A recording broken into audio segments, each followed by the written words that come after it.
10 a.m. the Superstation, the Future Radio. I'm your host, Brother Michael Imhotep. It is Sunday, August 29th, 2021, and we are monitoring Hurricane Ida that is hitting Louisiana on the anniversary of Hurricane Katrina. It's been a lot taking place these past few days, a lot taking place this weekend. I was on Roland Martin Unfiltered on Friday. Dr. Avis Jones, the Weaver, was sitting in for Roland at first. They told us, his producer told me on Monday that they weren't going to have panelists on Friday. Then I got a text message on Friday morning asking could I be on the show Friday afternoon at 6. So I said, okay, I'll make it happen. So we had a good show. Now, I'm going to share an excerpt of Roland Martin Unfiltered on today's show. There was a topic that we discussed. This video has gone, well, this topic has gone viral. This deals with a high school in California, Salinas High School in California, where a student during a football game, this took place on Friday, August 20th. During this football game, a number of white students abused, beat up, and ran over an African-American baby doll. They put this video of them abusing this doll on social media. They had the doll in sexual positions and abusing this African-American doll. They named the doll Shaniqua. Now, this has caused, rightfully so, outrage in the community. There was a meeting that was held with parents and administrators earlier this week. And parents were expressing their outrage. Now, the 3 students have been suspended. 3 students suspended for racist acts at Salinas High School football jamboree. This story has gone national. We talked about this on Roland Martin Unfiltered on Friday. I took this as a historian and as somebody who's been studying media for 30 years and has been warning our people about the propaganda of the media, who's been talking about negative corporate controlled hip hop for 30 years and understanding, having a background in marketing and sales and understanding messaging. So when they came to me on the panel to discuss this, I dealt with a history of dehumanization of African people in this country and how the dehumanization of African people in this country has always been entertainment. Because when you look at the reports and the still photos and things like this, these white students are laughing at brutalizing and putting this doll into sexual positions and running over the doll with the car. They're laughing at this. So I connected this to R. Kelly, and I connected this to negative corporate controlled hip hop and the song and music video WAP by Cardi B and Megan Thee Stallion.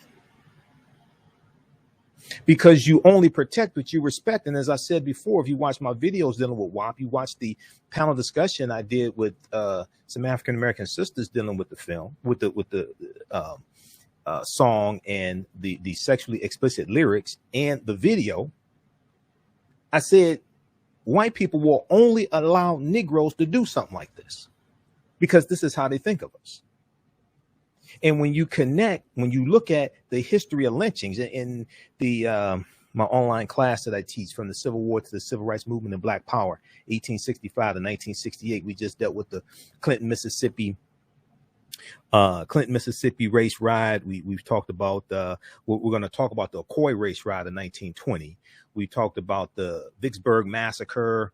That was around Vicksburg was about 1874. Clinton, Mississippi race riot, 1875, dealing with voting rights. We've dealt with these different massacres, but when you deal with the lynchings, you see the mutilation of African American men and sometimes African American women. So when if we go study the lynchings that took place, they did to African American human beings what these white students did to this doll. They did to African American human beings during lynchings what these white students did to this black baby doll. As I said before, people think the images that we see are just entertainment, and the shows and the songs are just entertainment. No, they're programming. They're programming. Whatever's disseminated becomes imitated. Your thoughts create feelings. Your feelings create actions and behaviors. Your actions and behaviors create results. So I'm gonna share that segment. Now there was KSBW Channel 8 in Salinas, California. They did a story on this. We're gonna share that. Then we're gonna share the segment from Roland Martin Unfiltered. Roland wasn't there to unpack the topic, so I was. So that's what I did. Then we know that August 28th was the 58th anniversary of the March on Washington. Okay, 50th anniversary of the March on Washington. I was watching the coverage of it and interviews and things like this. We're going to talk some about that. We know it was the March for Jobs and Justice, Jobs and Freedom, and Jobs and Justice. August 28th, 1963. Now, so many people watching the coverage in the mainstream media, they're talking about this is where Dr. King delivered his I Have a Dream speech. So I watched the coverage on MSNBC and I watched Alex Witt and things like that. Very few people said that, number one, the name of well, first of all, this past weekend, I didn't hear anybody say the name of the speech originally was not I Have a Dream.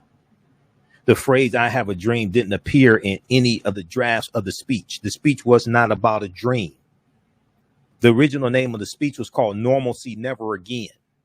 Normalcy Never Again. Then the name of the speech was changed to A Canceled Check because Dr. King was talking about holding America accountable for a promissory note they gave us 100 years prior in 1863. And we took that promissory note to the bank. It was marked insufficient funds. He's talking about the promise that this country made to African Americans, and he's talking about holding America accountable to the promise made to us, holding America accountable to what the U.S. Constitution says.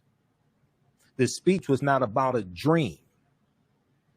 What they want to do is distract us with a dream to keep us dreaming. The speech was about dismantling white supremacy and racism. When Dr. King talks about the beloved community, that's after you have dismantled white supremacy and racism. That's not focusing on holding hands with white people and singing songs.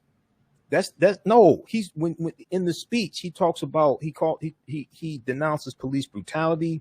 He denounces racism and discrimination and poverty. He talks about African Americans having to move from a smaller ghetto to a larger ghetto. He talks about we can't stop while the Negro in the South can't vote and the Negro in New York feels he has nothing to vote for. He goes through step by step and calls out these injustices. The speech is not about a dream.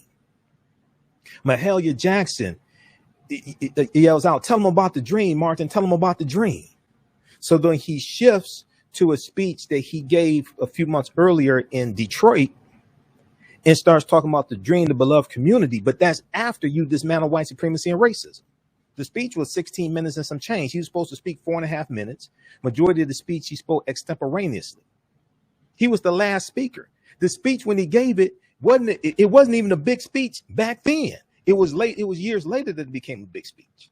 They keep trying to distract us with the dream, but don't want to deal with dismantling white supremacy and racism, which is what Dr. King was talking about. He's talking about dismantling white supremacy and racism. So they keep talking about his I Have a Dream speech, but don't tell you what he was talking about in the speech. So I got a different take on 58 years later.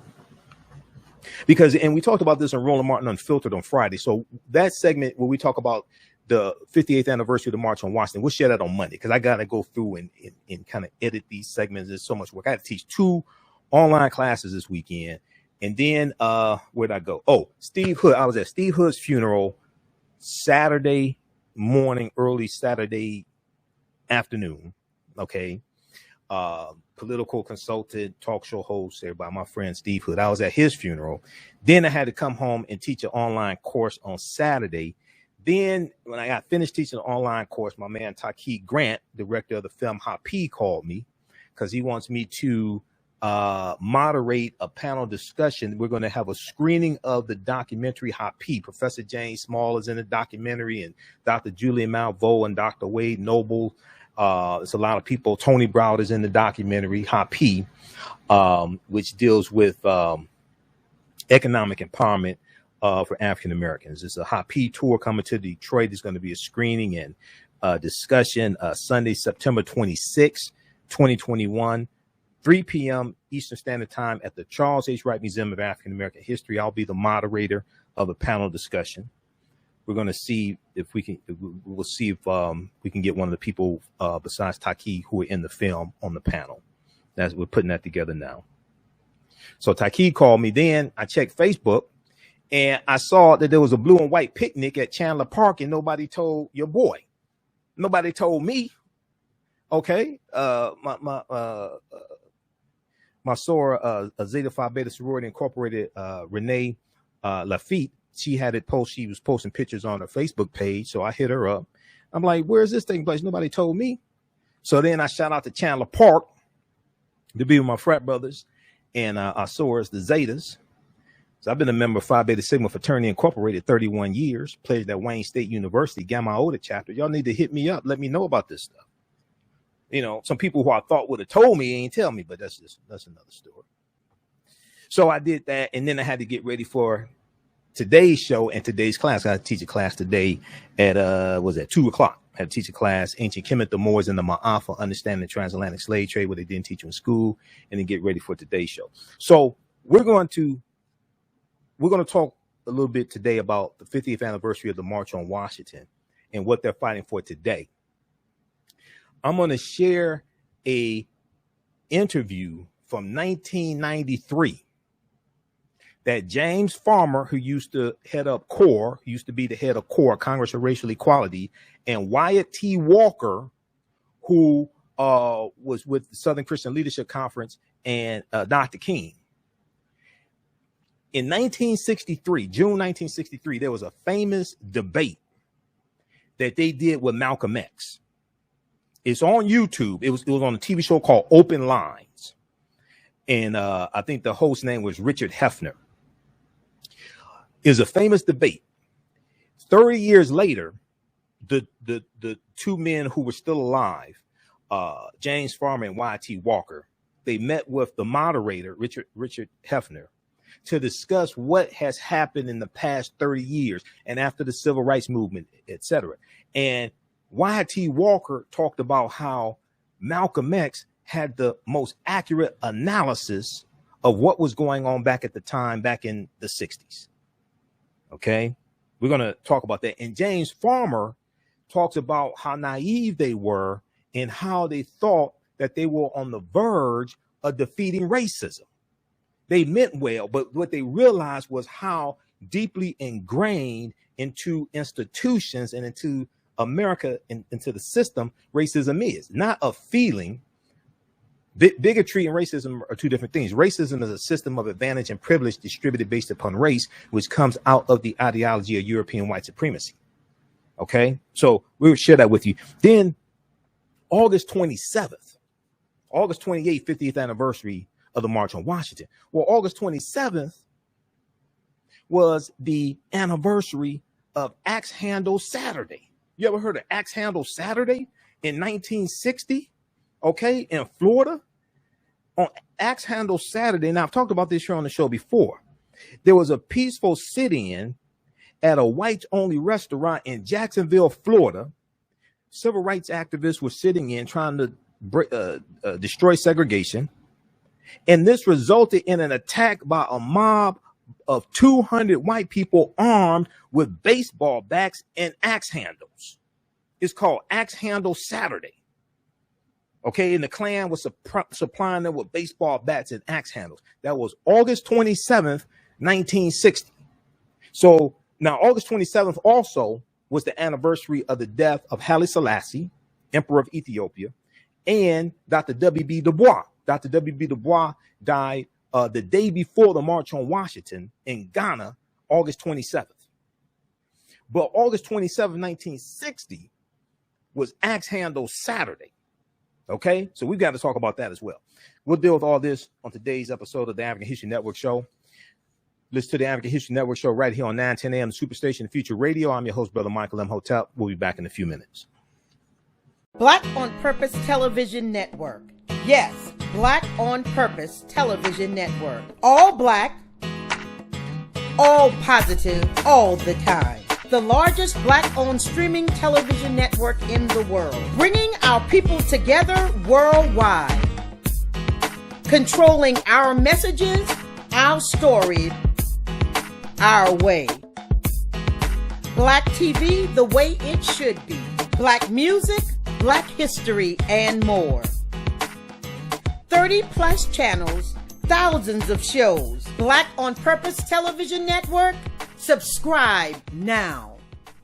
Hi, I'm Joel Wilson, President and CEO of JCW Computer Consulting LLC, a technology implementation firm with over 20 years of satisfying customers. We offer a full spectrum of industry top-tier branded services. We are an authorized partner or reseller for Lenovo, Zoom, T-Mobile, Microsoft 365 and Surface tablets, Google Workspace, Acer, Asus, Samsung, PCmatic security software, and many more. Our online store features laptops, Chromebooks, computers, printers, accessories, and software. Businesses, take advantage of our free 1-hour Zoom tech consultation and know we offer top nationwide high-speed internet service providers, voice over IP, and cellular phone services. Home users, don't miss our current in-stock Chromebook inventory. Please visit us at jcwcc.com or call 215-879-6701. Gain knowledge in minutes from insightful summaries of progressive and socially conscious books. Blacklisted gives you access to curated content that'll satisfy your curiosity to learn and understand different perspectives. Empower yourself through inspirational and actionable ideas. It's easy to read or listen to on the go. Blacklisted. Empower yourself. Start your free trial today. Laws and policies that put us in this predicament is going to be laws and policies that take us out. So when you control the radius of a man or woman's thoughts, you can control the compass of his or her actions because the mind can't do or teach what it doesn't know. We have it all on 910 AM Superstation. 910, the Superstation. Detroit's only African-American talk radio. Welcome back to the African History Network Show right here on 910 AM Superstation Future Radio. I'm your host, Brother Michael Imhotep. It is Sunday, August 29th, 2021, and we are live and we're monitoring Hurricane Ida hitting New Orleans as well. New Orleans was without power Sunday night, August 29th, as Hurricane Ida battered southeastern Louisiana on the 16th anniversary of Hurricane Katrina. The city said the Entergy utility suffered catastrophic damage to a transmission line. I'm looking at the live updates here from the Washington Post, so we'll try to give you some updates throughout the show dealing here with Hurricane Ida. Knocks out power in New Orleans as it charges inland.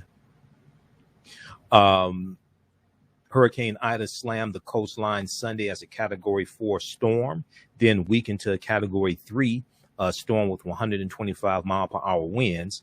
The storm is unleashing damaging wind gusts over 80 miles per hour in New Orleans, along with flooding rain.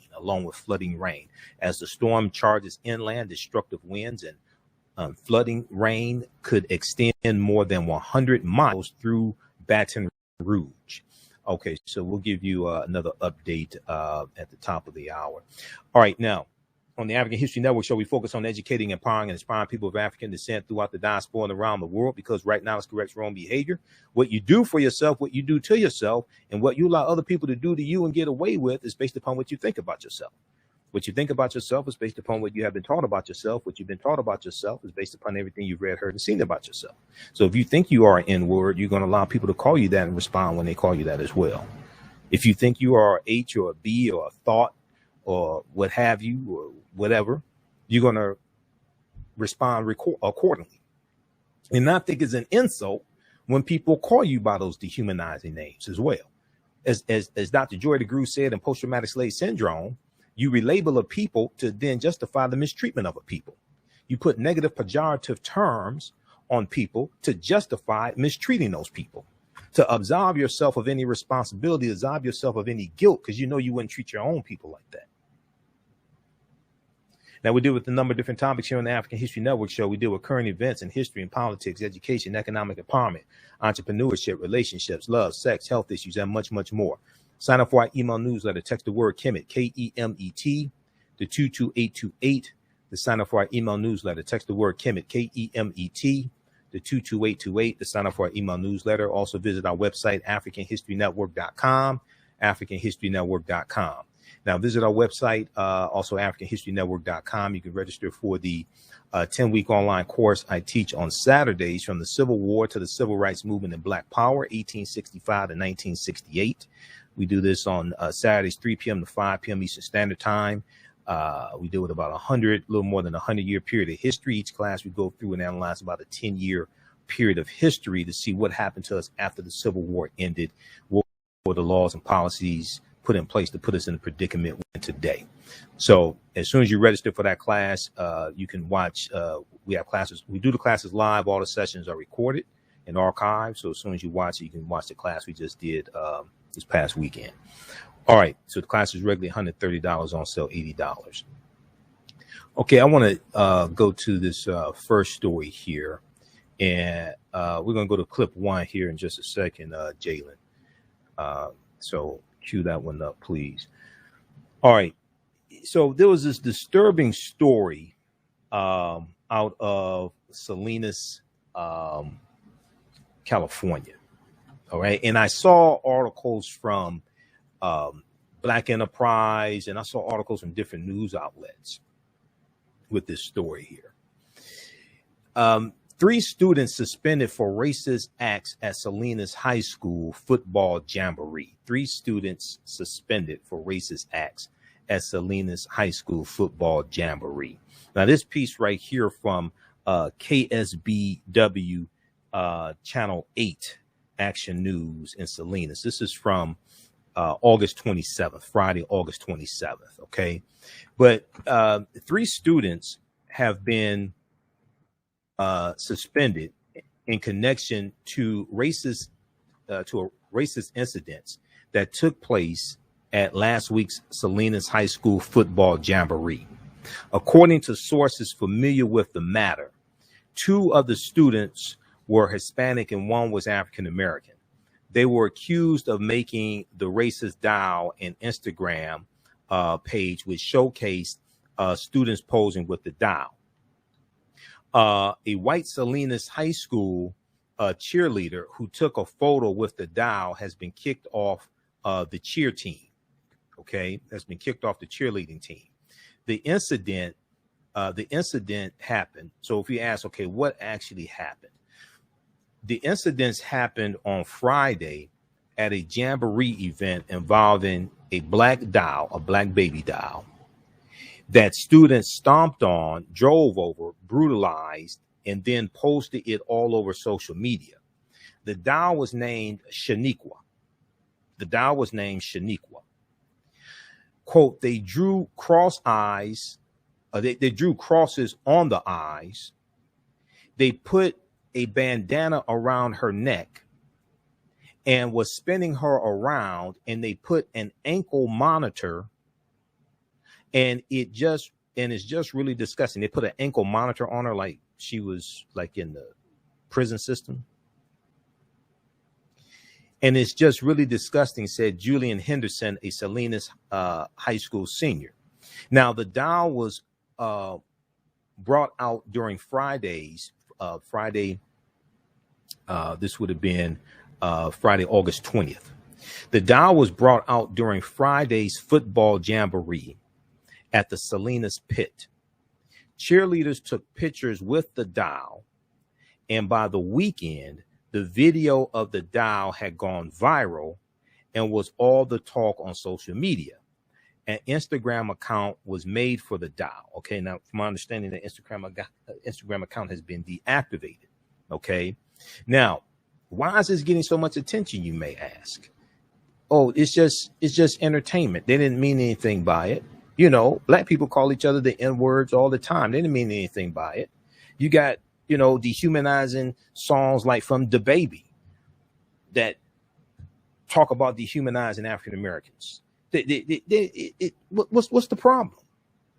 Now, the incident and the social media post quickly circulated among students in Salinas, but the racism garnered national attention after a TikTok video about the doll went viral. The video, which was posted by TikTok user Kimberlim, received more than 31,000 views and 700 comments, even after it was taken down and had to be reposted. On Instagram, a reshare of the video by Monterey County protest got more than 18,000 likes and nearly 1,000 comments. Now, the story has been covered by national news outlets like the Los Angeles Times and Newsweek. I want to go to this clip here from KSBW8 Action News. This is a clip of there was a meeting that parents had with administrators earlier this week. Okay, let's go to clip one, Jalen. The last night's meeting, a lot of calls to the board, not only as for last week's behavior, but also what they said was ongoing racism at Salinas High. Action News 8 reporter Brittany Nielsen continues our team coverage. Last night, local leaders, parents, and most notably students stepped forward with emotional pleas for the Salinas Union High School District to go deep and end racism and white privilege at Salinas High. We wanted to show you some of the powerful moments from last night's more than 4-hour meeting. I will not feel comfortable going to school with kids who think stomping on a doll is like you're representing what you want to do to me and others. How? So now you're expecting me to walk in the hall and put a smile on my face and act like nothing's wrong when kids are over here. Look, like it's like, what else do you want to do to me? You're hurting a doll. I can only imagine what they're thinking in their head when they see me. Just like me, first generation Hispanic, they had to put up with that same situation in the past, as well as many people here who go back to your childhood and it drags you right back down. Not my kid, man. We treat them better. We teach them better. You know, the culture is that. The teachers should have stopped it. The administrators that were there should have stopped it. The coaches should have stopped it. What is most appalling is that clearly racist behavior such as this is part of a disturbing pattern at Salinas High School. Behavior that has gone unpunished and unaddressed. This is targeted and predetermined behavior that took place on school grounds and should be met with swift and direct action by administration. While I understand that nobody in this room wants to label their child a racist, behavior like what we witnessed taking place on social media is beyond the realm of kids being kids. The students need to be held accountable, and if that is unacceptable to anyone in this room, then it must be on the adults in the room to take accountability and understand that Salinas High School, as it stands, is not a safe learning environment for students of color. As an educator, it's not my job to teach your kids to not be a jerk. Because the bottom line of this, because we are talking about humanity, period. We can talk about black and white, we can talk about black, white, yellow, purple, green, all of that, but it's humanity. It's the humane treatment of people. Not people of color, but people, period. You use these dolls as play, as imaginary play to teach your children empathy. to teach your children how to socialize. There's a gap in learning for these students, and I can't wait until the restorative justice happens. The African American and Mexican community was attacked on Friday. It was an attack on the Mexican community, the African American community. It was an attack. I know a school district, like I said, I went to school in the school district. Quick to expel gang members. I need that same energy that racism up there.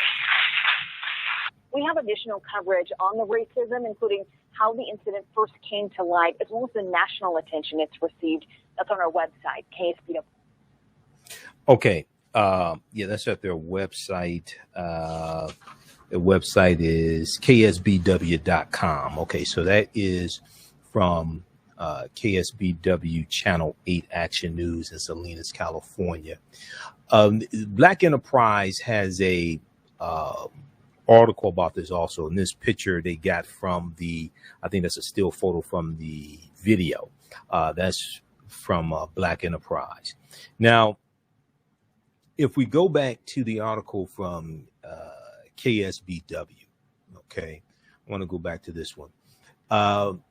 They asked a question. So this has gained national attention. They asked the question, how are students responding? Now, on Tuesday, August 24th, the Salinas Union High School District held a board meeting focusing on the Racist Act. All right. So that was an excerpt of what took place at the board meeting. Students, parents, and activists all came together at the board meeting. Enough people showed up that an overflow section was set up outside of the board meeting. Many who spoke Tuesday night said they are hoping for accountability and beyond that, real change. Accountability and beyond that, real change.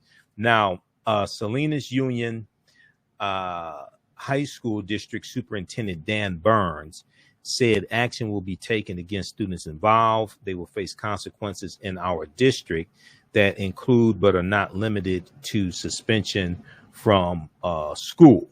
Okay. All right. Now, let's see here. There was another article. So 3 students have been suspended. Okay. And there was also another article from this one here's from August 27th. There was one from August 24th from the Monterey Herald, racist incident at Salinas High School addressed. This one here from KSBW is a more updated article. We talked about this on Roland Martin Unfiltered on Friday. All right. Dr. Avis Jones, the Weaver, who you see on the Black News Channel, and she's also a panelist on Roland Martin Unfiltered.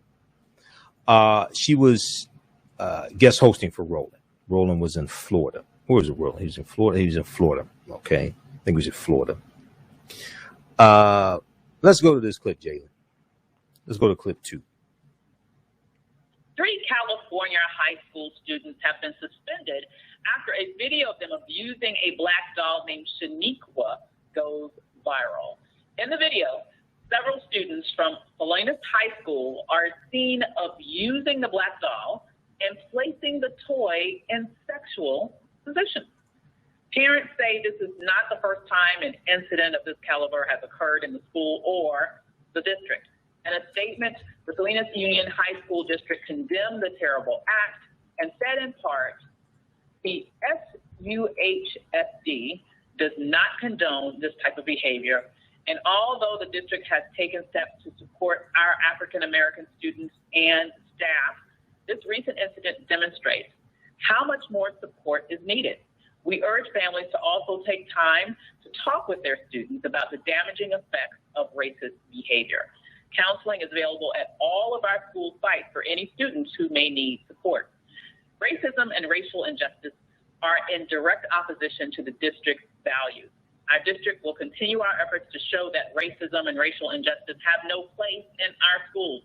We are committed to maintaining a safe, positive school environment where all students, staff, parents, guardians, and community members are treated with respect and dignity.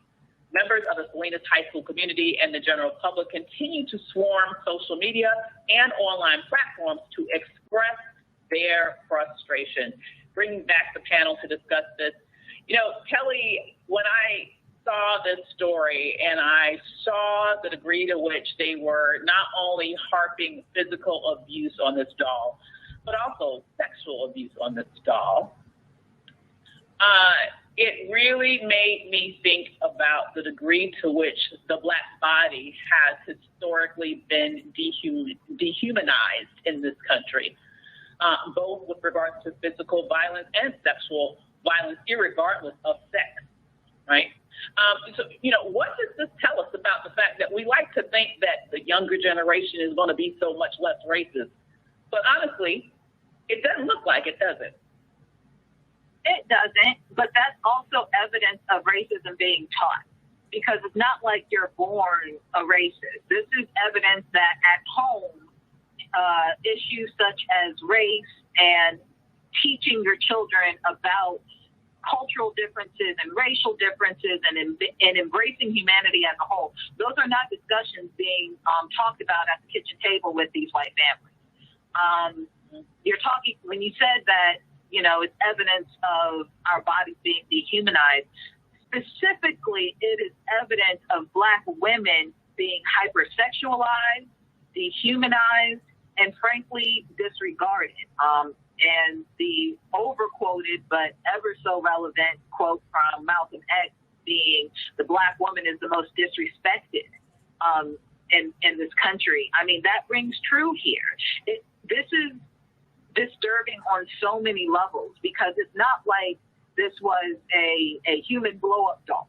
You know what I'm saying? Not saying that would have been any better, but the fact that this is representative of a child, and they're doing this to a doll that is representative of a Black child, that shows you just how insidious and how ingrained their racism is. And these kids, I'm sure they just saw it as a joke. You know, they see stuff on TikTok all the time. They see the lax approaches to race in their own families and in their environments. They probably didn't think this was a big deal outside of it being a joke. But that in itself is a problem, you know. And there have been plenty of studies regarding just interacting with dolls and what that says about human behavior. I mean, going so far back as Brown versus Board, the doll test regarding that. And there have been doll tests since then that have shown how we interact as humans when, you know, like how we interact in regard to how we treat the doll. So the fact that they saw this child, this Black child, and they did this to a Black child as they themselves are children, that part is more disturbing to me than the fact that they just, you know, trashed the toy. It's more insidious than that. There's layers to it.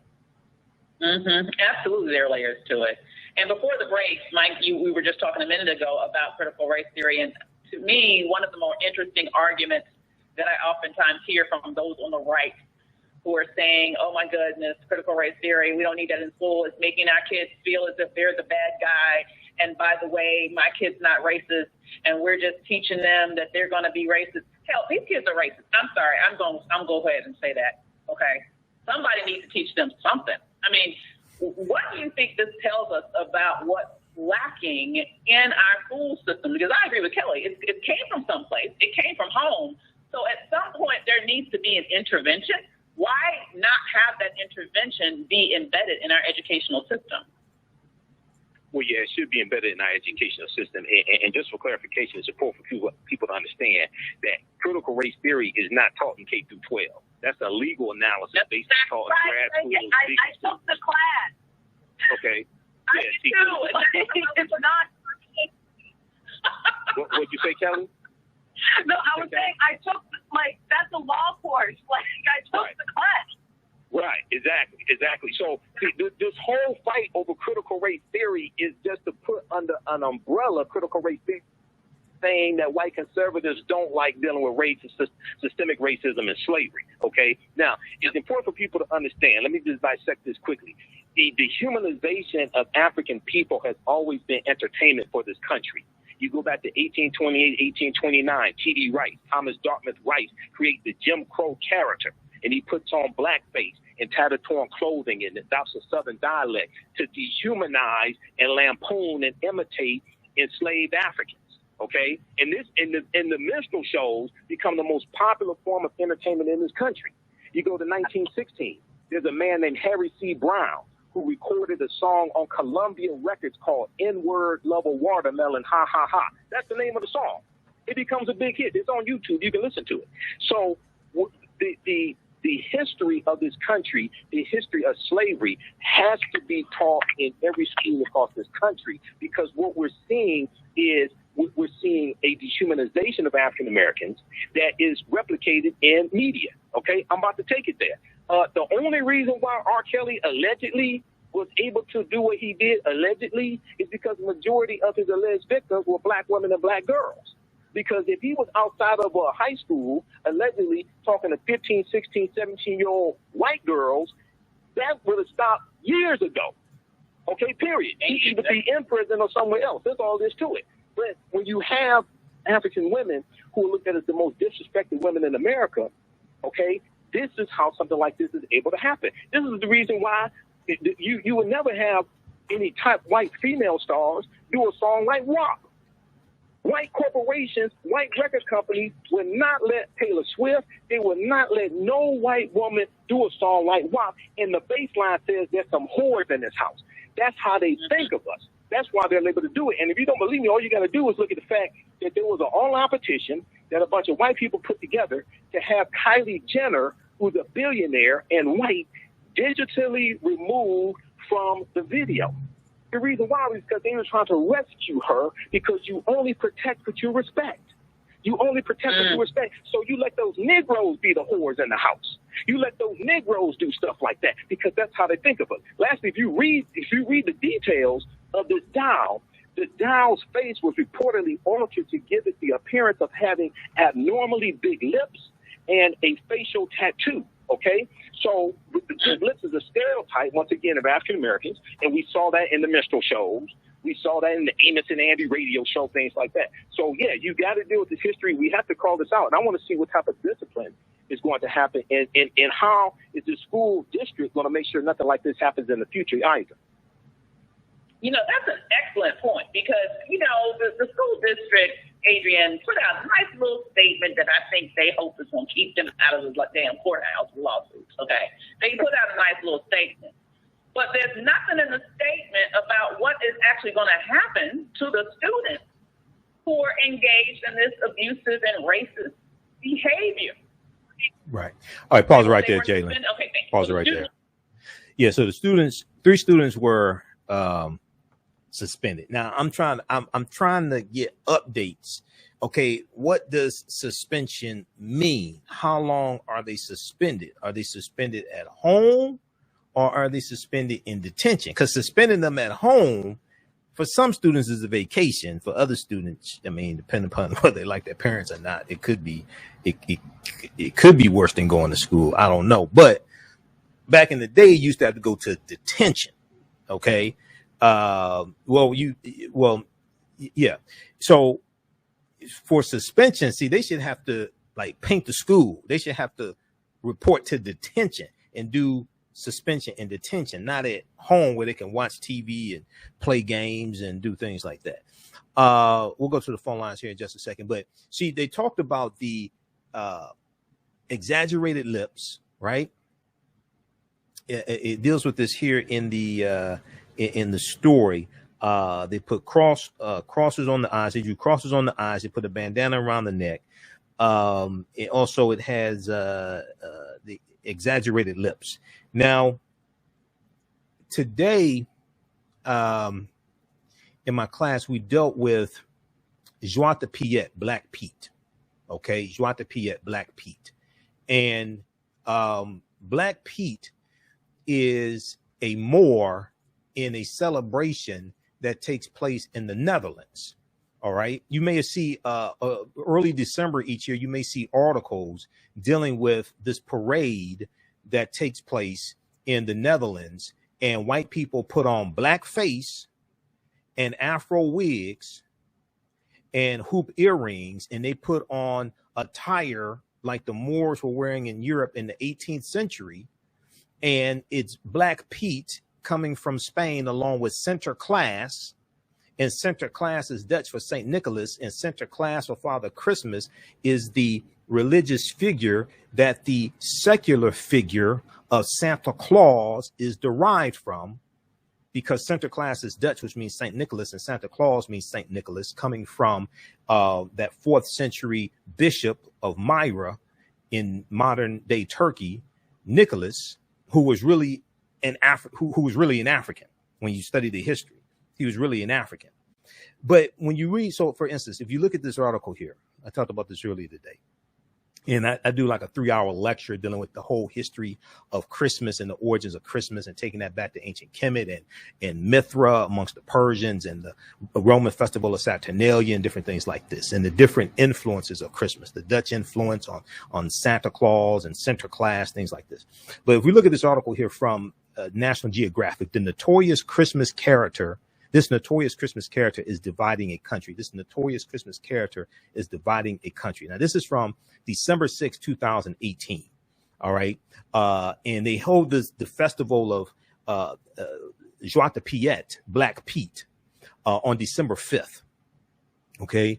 And one of the things they talk about here is, in the Dutch tradition, Sinterklaas, okay, St. Nicholas, has a helper named Joie de Piet, Black Pete, who usually appears as a blackface character with large gold earrings, because a lot of the male Moors wore large hoop gold earrings, as you see on the national flag of Corsica.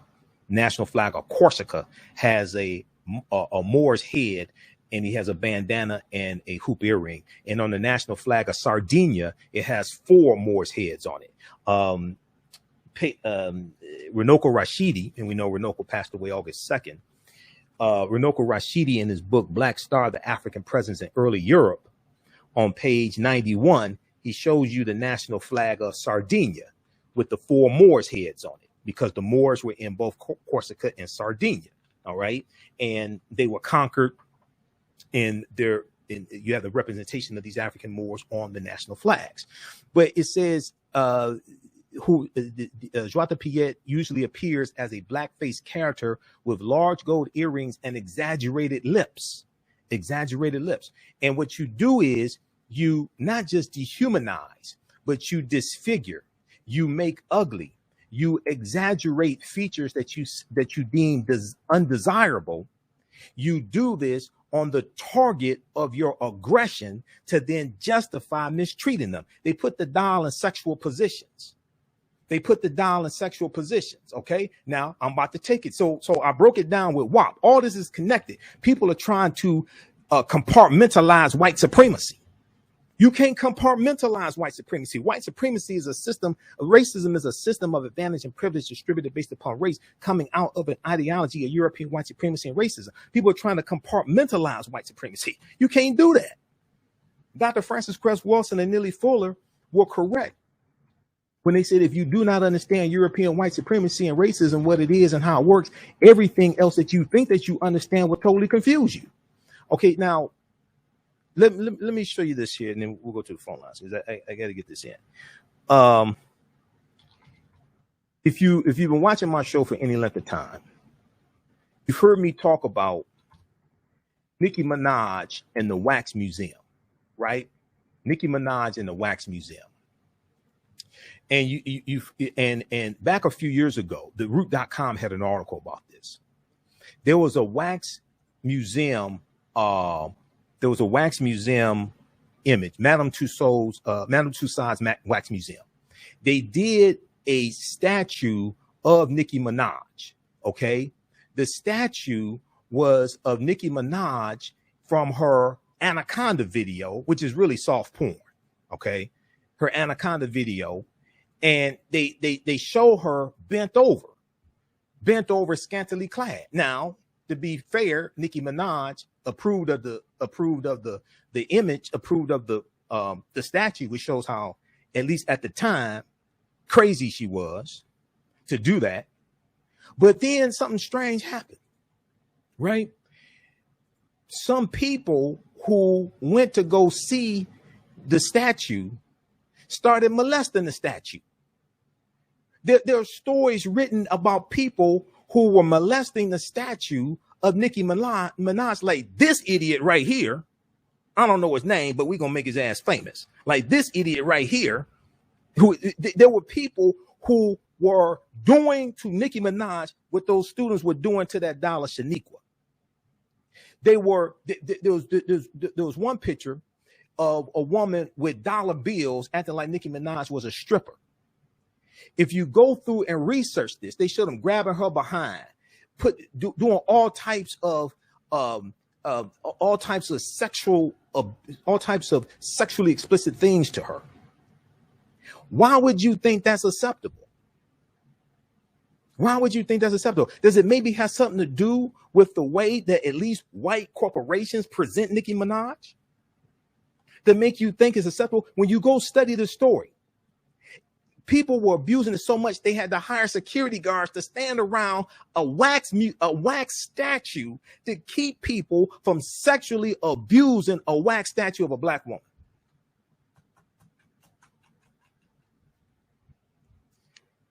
And Negroes want to sit up talking about this just entertainment. Yeah, they're laughing at your dumb ass. Let's go to the phone lines, Jalen. Who we have line one? We got Stan. Hello? Yeah. Hey, welcome to the African History Network show. Thanks for holding. Who's this? Is it Stan? Yes, it is. Stan. Okay. We coming up on a break, Stan. I'm gonna hold you over, but go ahead and start with your comment. We're gonna hold you over the break, okay? Okay. My subject is this artist by the name of Weeknd.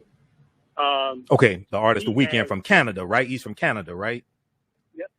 Canada, Ethiopian brother. Mm-hmm. I first came aware of him about a couple of years ago when I was in Canada, and I saw a video that I can't find here in the United States, even though some of his videos here are very disturbing. But the one that was in Canada, he actually buried a black woman alive and wrapped it up in plastic, taped her mouth up, and buried it alive. And it was very vivid. Okay. Hold the line. We're coming up on a break. Stan, we're going to hold you over the break, and we'll come right back to you after the break. Okay, stand by. All right, you listen to the African History Network show right here on 910 AM, the Superstation, the Future Radio. I'm your host, Brother Michael Imhotep. 313-778-7600 is the call-in number. If you have a question or comment, we'll be back in a few minutes. Hi, I'm Joel Wilson, President and CEO of JCW Computer Consulting, LLC, a technology implementation firm with over 20 years of satisfying customers. We offer a full spectrum of industry top-tier branded services. We are an authorized partner or reseller for Lenovo, Zoom, T-Mobile, Microsoft 365 and Surface tablets, Google Workspace, Acer, Asus, Samsung, PCmatic security software, and many more.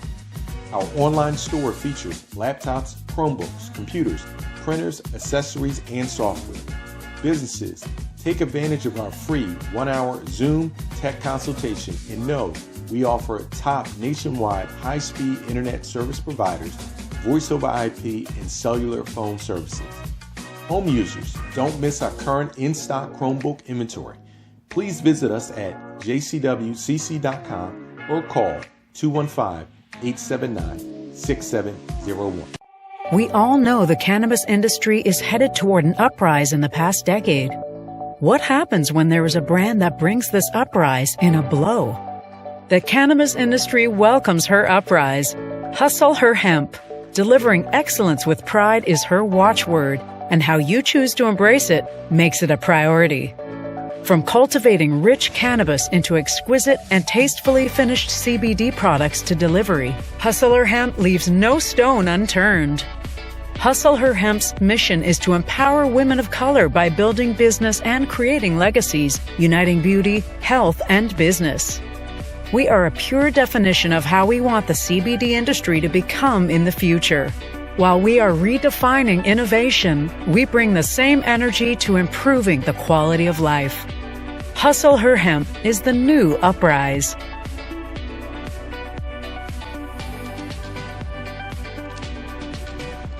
Black on Purpose Television Network. Yes, Black on Purpose Television Network. All black, all positive, all the time. The largest black-owned streaming television network in the world. Bringing our people together worldwide. Controlling our messages, our story, our way. Black TV the way it should be. Black music, Black history, and more. 30 plus channels, thousands of shows. Black on Purpose Television Network. Subscribe now. Whatever's disseminated becomes imitated. This is what I'm trying to explain to people. I've been studying media for 30 years. This is programming. Unfortunately, many people confuse what racism is. Racism is a power structure. It was laws and policies that put us in this predicament. It's going to be laws and policies. We're the only people that accept nonsense like man that. or woman's thoughts. You can control the compass of his or her actions because the mind can't do a teach what And it then doesn't know. think it's okay. On 910 AM Superstation. WFDF Farmington Hills, Detroit. 910 AM Superstation, a division of Adele Media. The views and opinions expressed on any program are those of the producers and or the persons appearing on the program and do not necessarily reflect the views and opinions of 910 AM Superstation or Adele Media. Welcome back to the African History Network show right here on 910 AM Superstation, the Future Radio. I'm your host, Brother Michael Imhotep. It is Sunday, August 29th. 2021, and we are live. The call-in number is 313-778-7600. 313-778-7600 is the call-in number if you have a question or comment. We're going to go back to the phone lines in just a second here. Okay, let's go back to Stan. We were talking to Stan right before the break. Stan, thanks for holding. Go ahead and finish your comment. Yeah, so I just wanted to bring attention to that the artist. The weekend. Because, I think he's really been under the radar for the type of videos that he puts out. If you watch his videos, he's got a voice like Michael Jackson. He moves like Michael Jackson. He's got an innocent voice. Mm-hmm. But his videos, every video I've seen in the United States and the ones in Canada are much more explicit. But every video I've seen in the United States, there's a black woman in there. He moves all the way up to murdering her. And typically they're always dark-skinned women. There's always women in his videos, but the only one that he comes up to the edge of murdering them are black women. Okay. I've seen a few of his videos. I see a few of his videos. I'll go back and take a look at that also. Yeah, please do. And I think the word needs to get out because he's a top artist. Mm-hmm. He's not really as popular with African Americans, but he's definitely popular across the world. Yeah. And I think he did the Super Bowl last year. Okay. Yeah. Okay. All right, brother. Thanks for calling. Stan. Hey, where you calling from, Stan? Where you calling from?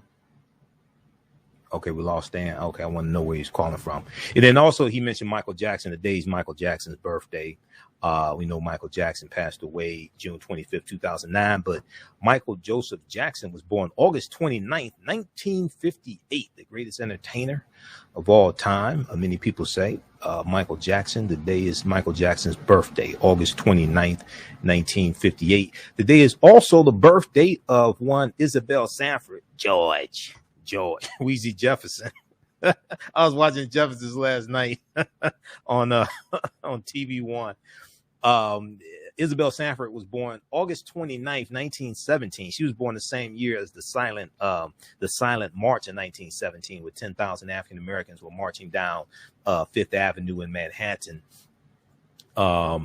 fighting for a federal anti-lynching law. Okay, federal anti-lynching bill. But Isabel Sanford, today's her birthday also. The National Music Society, National R&B Music Society, Inc., they have some information about Michael Jackson. We shared this on our social media platforms today, or on Facebook, our Facebook fan page, The African History Network, and my YouTube channel, Michael Imhotep. So August 29th, 1958, the birthday of the king of pop, Michael Jackson. All right. So let's go back to, I want to go back to this clip here. I'm sorry, not to the clip. I was able to find the article I was looking for from dealing with Nicki Minaj. And this deals with the Wax Museum. So there was an article from August 20th, 2015. Everybody go read this article. This is from theroot.com. I'm not a big fan of The Root, but every now and then they have a good article or two. Nicki Minaj wax figure reduces famous rapper to famous rump. Nicki Minaj wax figure reduces famous rapper to famous rump. Okay, now, I'm not against women being in tune with their sexuality.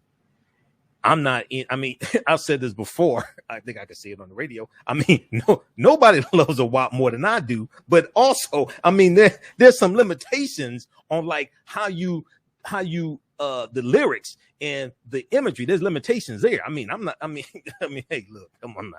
I mean, so,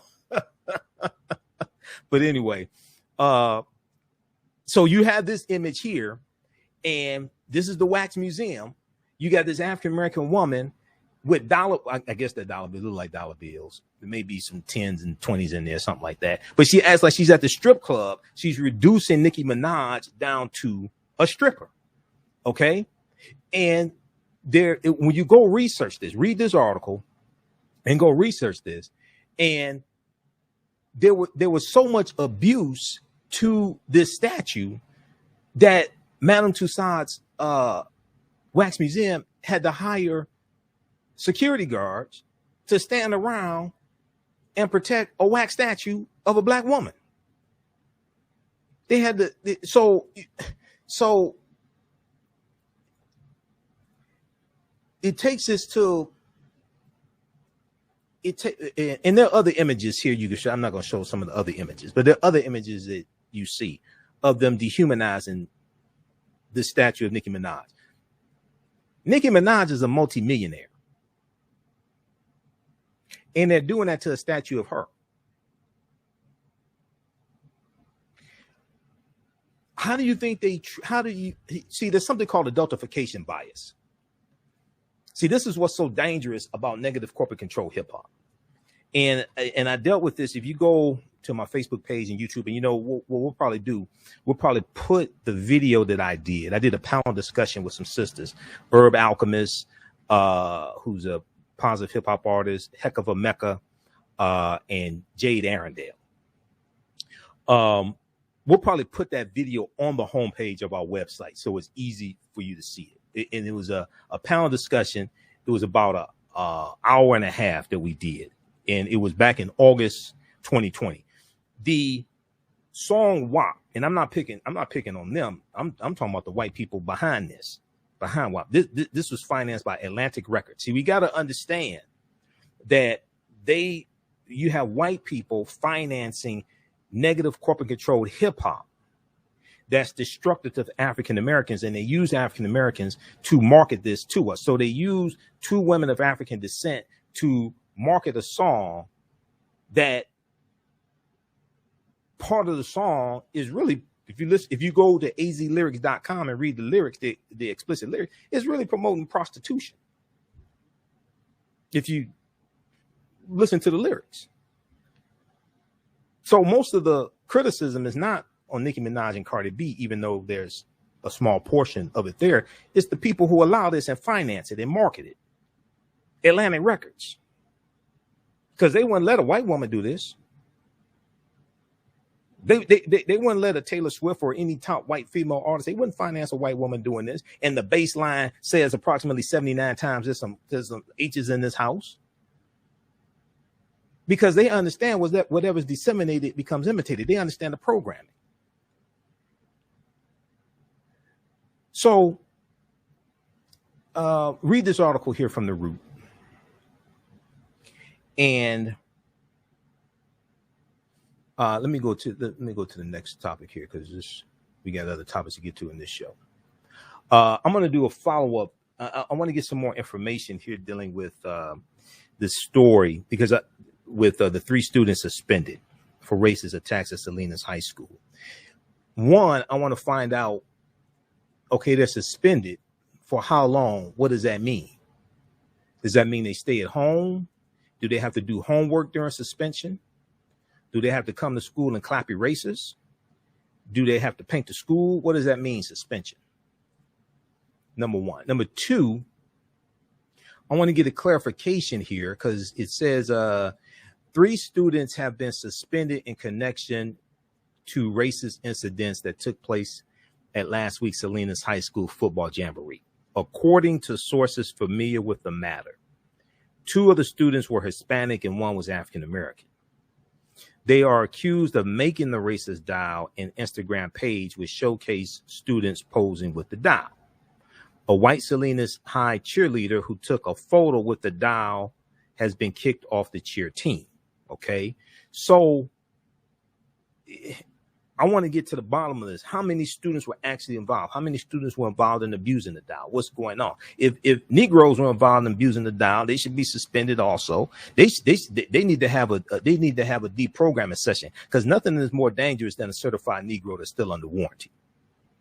I'm gonna be honest. Dr. Layla Africa said in Hidden Colors 4, nothing's more dangerous than a certified Negro that's still under warranty. All right, let's go back to the phone lines. Let's go to hold on, let me see, where are we now? Okay, let's go to Jerome. Okay, Jerome, line 2. Jerome, welcome to the African History Network show. Tell us where you're calling from. I'm calling from Detroit, Michigan, and thank you for taking my call. Okay. Actually, I was supposed to call you back on this a couple of months ago. We were talking about critical race theory and about school. But I got a statement and a question. Okay. First of all, no student should be able to graduate from any institution or public school or institution without knowing our story in its entirety, with all of its graphics. You said with all of his graphics? You're talking about critical. Did you say with all of his graphics? All of his graphics. Okay. With all of his graphics. Okay. I had an opportunity to make money in the rap business over 30 years ago. I turned it down because of this reason. Right. But we were talking about critical. Hey, just a second, Jerome. Are you on a speakerphone or a Bluetooth earpiece?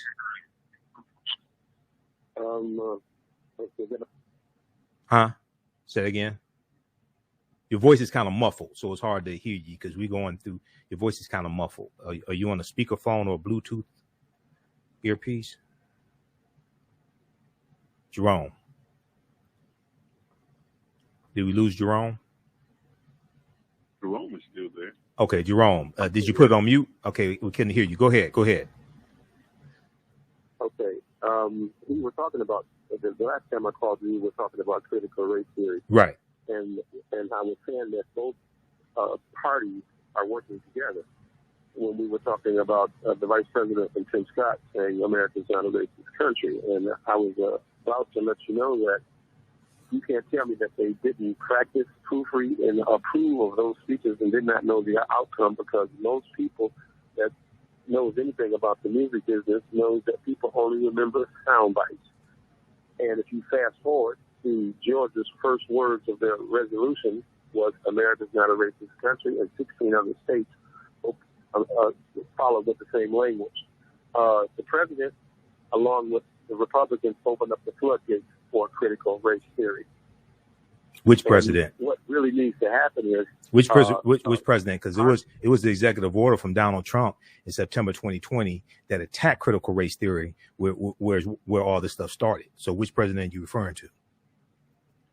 Well, I'm referring to Joe Biden, because you can't tell me that they didn't practice and proofread those speeches and didn't know the outcome. I don't care what she said afterwards. She helped the white community when she said America is not a racist country. What did she say after that? What did she say after that? Well, she tried to clean it up. But no, she wanted to explain. Let me ask you a question. The interview that George Stephanopoulos did with Vice President Kamala Harris was about 6 minutes. Did you see the entire interview? Yes, I did. Because if you saw the entire interview, at the beginning of the interview, she talked about Joe Biden dealing with white supremacy and white supremacists. That's in the same interview. If you look at what she said after that, slow down. If you look at what she said after that, she talked about dealing with racism in this country and calling racism out in this country as well. That's in the same 6-minute interview.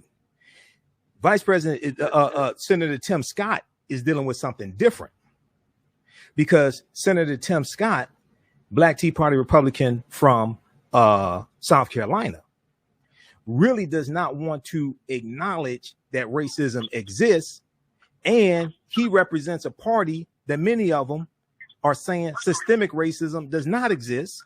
And then that Sunday, that interview was on a Thursday. That Sunday, Tim Scott was on Face the Nation attacking the $4 billion in debt relief for Black farmers and Native American farmers and Hispanic farmers, because the senior senator from South Carolina, Lindsey Graham, was on Fox News calling that debt relief reparations and saying it was racist. So this is something much bigger. And then when you look at what Senator Tim Scott said after that line, talking about America's not a racist country, which is their overall attack on, what they label critical race theory. They can't tell you what critical race theory is. What Republicans are doing is they're taking everything that they don't like dealing with racism, systemic racism, slavery, things like this, and put it under an umbrella of critical race theory. They have no clue what critical race theory is, because it's not taught in K through 12 schools. But the next line he said it was wrong to use something like race specific laws or something to address racism. Okay. Because what they're really saying is they don't want to address systemic racism in this country, and they want to act like it doesn't exist. Okay, that's what they're doing. And the speech that Tim Scott delivered, that was the rebuttal on behalf of Republicans to the speech that Joe Biden gave. That's what people have to understand. The speech that he gave, when you go through and dissect it, that speech was about 15, 16 minutes. That speech is the ideology of the white nationalist party, also known as the GOP. Go ahead with your last statement, because we're coming up on a break. Well, I understand that, but I still say that people only remember sound bites. Well, that's a problem with the people. That's a problem with the people. Now, that's why shows like this are important to dissect that information. That's why shows like this are important to dissect that information, because people don't go and read the whole speech or listen to the whole speech that Senator Tim Scott gave, and they don't listen to the full interview that Vice President Kamala Harris gave, and they don't read the full statements and articles. They have to read the full statements as well, because you make false equivalencies and you'll get hoodwinked. You'll make false equivalencies and you'll get hoodwinked. We can't allow that to happen. Well, the president needs to issue executive orders just to tell the rest of his story, which will automatically include our story. And there will be no need for any discussion about critical race theory. So he needs to do. There's not a need for discussion of critical race theory now. They're making this up. Republicans in 2019, critical race theory wasn't an issue. Critical race theory critical race theory was created decades ago, like going back to 1960s. It's manufactured and is being hyped by Fox News, OAN, things like this. Critical race theory is not an issue. But thanks for calling back. Thanks for calling back. We're up against a break. Okay. When we come back from the break, we're going to go to, I got to get these other topics in. So the March on Washington, the 58th anniversary of the March on Washington took place on Saturday in Washington, D.C. Now, there were two marches. You had one Reverend Al Sharpton and his group and Martin Luther King III. Then you had one Black Voters Matter, Latasha Brown and others. And they're both fighting for the same thing. Okay. So organizers for the march, organizers for March on for voting rights said the event is a way to demand, quote, that elected officials protect democracy, denounce voter suppression, and ensure fair, easy access to the vote for all through the passage of comprehensive federal legislation, end quote, according to their website. Now, August 28th also marks the 58th anniversary of the March on Washington for Jobs and Freedom. August 28th, 1963, it was about 250,000 people marched in Washington, both African Americans and white people, and witnessed. So this article here, NBC News, witnessed Dr. King delivers "I Have a Dream" speech in front of the Lincoln Memorial. Once again, as I said at the top of the show, I wish people, dude, they ain't like that's the most important speech in history. It's not, because first of all, his speech, "I've been to the mountaintop," is a better speech than this one here. Secondly, it's a more important speech. Third, Dr. King was the last speaker on that day. Some people had already left. That speech was not a major speech back at that time. It was only years later it became a major speech. Now, we know this past Tuesday, the House Democrats marked the anniversary by passing the John Lewis Voting Rights Act. John Lewis, but they asked, A. Philip Randolph asked John Lewis to tone down his speech that he was giving because John Lewis was going to call out President Kennedy. Okay, John Lewis. So it's like people just keep focusing on Dr. King on that day. No respect to Dr. King. It's like, it ain't like he was the only speaker. So the vote was 219 to 212. 212 Republicans voted no on the John Lewis Voting Rights Act. Okay. We'll deal with this on the other side of the break. Listen to the African History Network show right here on 910 AM Superstation Future Radio. I'm your host, Brother Michael Imhotep. We'll be back in a few minutes. Gain knowledge in minutes from insightful summaries of progressive and socially conscious books. Blacklisted gives you access to curated content that'll satisfy your curiosity to learn and understand different perspectives. Empower yourself through inspirational and actionable ideas. It's easy to read or listen to on the go. Blacklisted. Empower yourself. Start your free trial today. For 25 years, the Black History 101 Mobile Museum has carried on the rich legacy of the Black Museum movement in America by showcasing original artifacts of the Black experience at colleges, universities, K-12 schools, corporations, libraries, conferences, and cultural events, making it the most traversed Black History mobile exhibit in American history. Dr. Khalid El Hakim is the founder of the Black History 101 Mobile Museum, and he is a highly sought-after public speaker on topics of Black history, social studies, education, museum studies, hip-hop, and race relations. Dr. Khalid was named among the change makers for NBC Universal's Erase the Hate campaign and listed as one of the 100 men of distinction for Black enterprise. He recently founded the Michigan Hip Hop Archive on the campus of Western Michigan University. The Black History 101 Mobile Museum is currently scheduling in-person and virtual exhibits nationwide. For more information, please contact Dr. Khalid Al Hakim directly at 313-645-4197, 313-645-4197, or visit their website at blackhistorymobilemuseum.com. That's blackhistorymobilemuseum.com. You can also email him at bhistory101@yahoo.com, bhistory101@yahoo.com. 910, the Superstation, the oldest radio station in town since 1922. Welcome back to the African History Network show right here on 910 AM Superstation, the Future Radio. I'm your host, Brother Michael Imhotep. It is Sunday, August 29th, 2021, and we are live. Calling numbers 313-778-7600. 313-778-7600 is the calling number if you have a question or comment. Okay, we've talked about this article before. Go back and watch the videos where I've done gone through this ad nauseum. All the evidence is there. Read this article here from the Washington Post. Senator Tim Scott's comments on race ignite fiery debate. I went through this and broke this down step by step by step. This is from April 29th, 2021, Washington Post. This was the rebuttal speech. This was the GOP rebuttal to Joe Biden's speech to a joint session of Congress. Okay, this was, so Tim Scott delivered the speech, but it's the GOP rebuttal. Tim Scott said, "Hear me clearly, America's not a racist country." He then went on. See, people missed the most important thing that he said in the speech. Most important thing Tim Scott said in the speech was what he said next. He said, quote, "It's backwards to fight discrimination with different types of discrimination, and it's wrong to try to use our painful past to dishonestly shut down debates in the present." Because Tim Scott has been attacking the $4 billion in debt relief for African-American farmers and Native American farmers, Latino farmers. Tim Scott is against reparations. Lindsey Graham is against reparations. Lindsey Graham has been attacking this.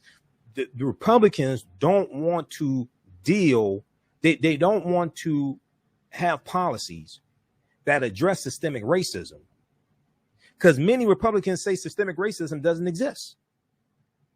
Therefore, they're saying if you have policies to address systemic racism, then the policies are racist. The remedy, they're calling the remedy racist, okay, and don't want to deal with that. Read this full article here. This is from the Washington Post. All right, now I want to go to this next story here. So NBC News, we talked about this on Roland Martin Unfiltered on Friday. Dr. Avis Jones, the Weaver, was sitting there for Roland. I'll share that segment on Monday's show. Okay, we'll share that on Monday's show because I didn't have time to go through it, and we're only here for 2 hours on Sunday. I want to go to this clip here. Now, NBC Nightly News dealt with the March on Washington, okay, and then also Alex Witt on MSNBC dealt with it as well, the 50th anniversary of the March on Washington. Now, it's important for people to note there's a kind of a disconnect, I think, between what mainstream media is saying and what activists are saying. Because the activists are saying, look, we ain't here trying to remember something. We're not really here commemorating something. We're here dealing with the fight that's going on right now. Because I looked at some of the coverage, mainstream media, MSNBC, and I looked at this stuff, and they keep associating this with Dr. King and I Have a Dream speech, and they ain't really talk about what the speech was about besides voting rights. But if we look at this piece here from NBC News, thousands expected in Washington, D.C. to march for voting rights. Okay. And I'm going to pull this up here. This comes after 212 Republicans voted no on the John Lewis Voting Rights Act, John Lewis Voting Rights Advancement Act. After many of these Republicans in the House of Representatives sat up there and cried when John Lewis died and talked about how great he was and how they're going to miss their friend and all this stuff. And this is what I said early in the week when the bill passed. I think it was Tuesday night on Tuesday's show. I said, you can't spend 364 days out of the year dismantling John Lewis' legacy or dismantling Dr. King's legacy, and then you want to show up to the commemoration of the March on Washington, or you want to show up to Dr. King Day, the Dr. King Day celebration and things like that. Okay, when you have people like this, especially Republicans, but it could be Democrats, it could be Independents, whoever it is. When you have people like that, you got to call their behinds out. You have to call them out. You can't work year round dismantling Dr. King's legacy and then show up to the corporate sponsored breakfast honoring Dr. King, and then you're going to get up there and say a few words. Now, we need to tear your ass up. Bottom line. It needs to be no holds barred to deal with what you've been doing 364 days out the year. So if we look at this piece here quickly, and then we're going to go to these two clips. And I want to go to this clip dealing with Malcolm X. Organizers for the March on Voting Rights said the event is a way to demand that elected officials protect democracy, denounce voter suppression, and ensure fair, easy access to the vote for all through the passage of comprehensive federal legislation, according to their website.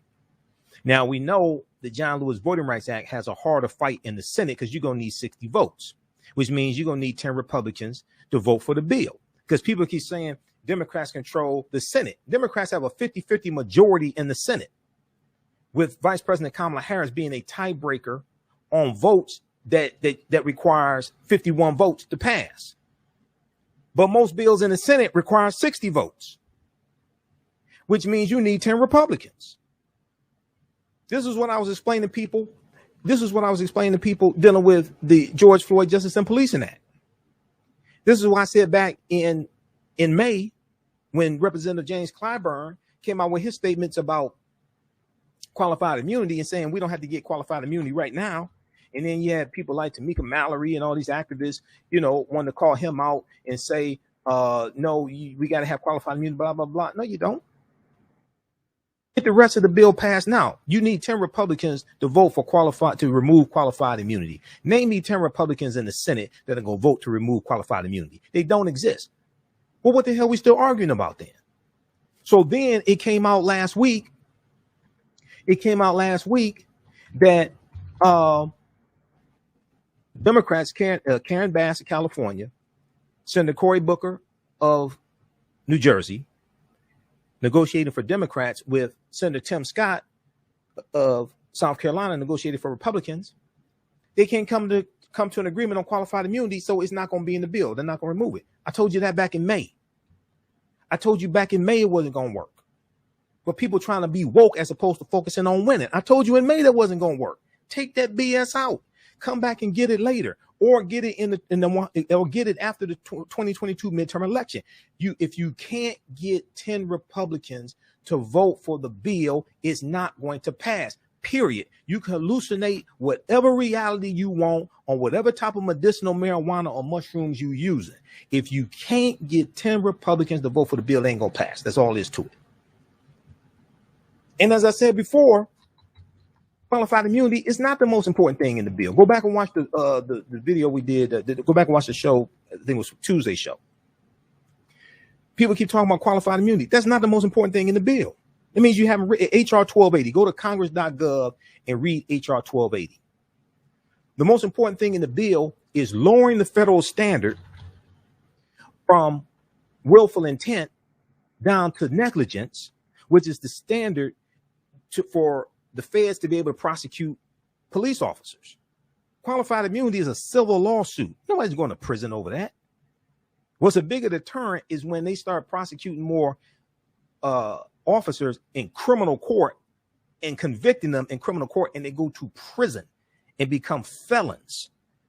And then they're in prison. They can't practice law anymore. They lose certain rights. That's a bigger deterrent than a civil lawsuit. I'm for removing qualified immunity, but if you can't get it passed, take that out the bill, get the rest of the bill passed. There was a fact sheet. There was a fact sheet dealing with the George Floyd Justice and Policing Act.